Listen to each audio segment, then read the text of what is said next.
el fracaso es malísimo.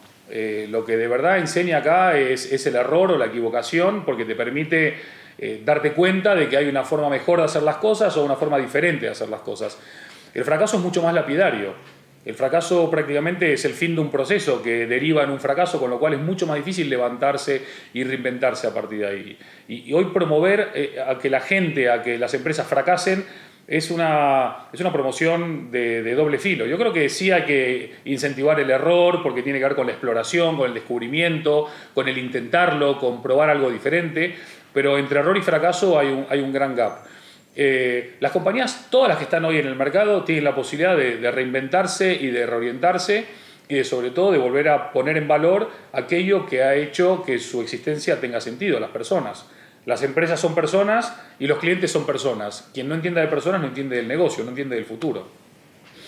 Que las equivocaciones son el umbral o los umbrales del conocimiento, ¿no? Que a veces cuando te equivocás, de repente descubrís y conocés.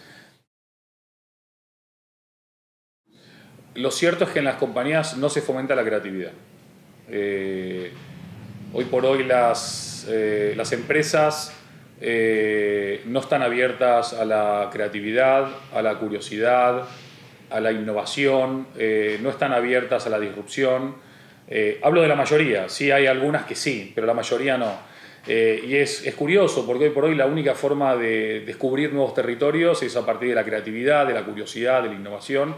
Y yo muchas veces le digo a mis clientes, señores, señoras, no se puede descubrir un mundo nuevo usando mapas viejos.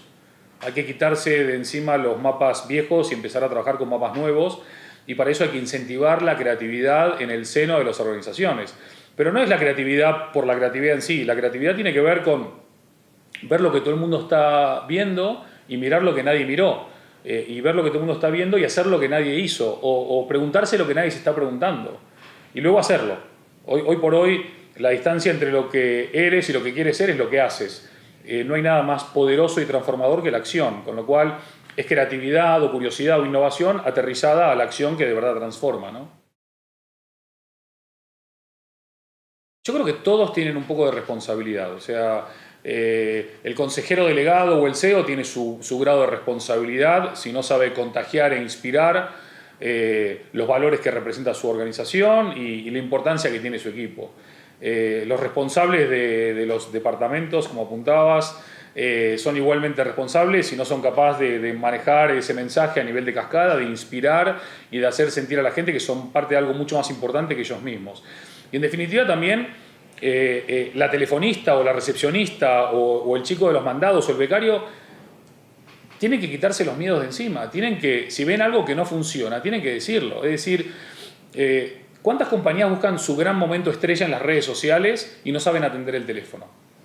Si la chica va a atender el teléfono, nadie le explicó, oye, nuestra marca es así, nuestro tono de voz es así, nuestra personalidad es esta, nuestro diálogo es empático, cercano, informal, etcétera, etcétera, etcétera, es mucho más fácil que la marca se pueda expresar en todos los puntos de contacto con el cliente.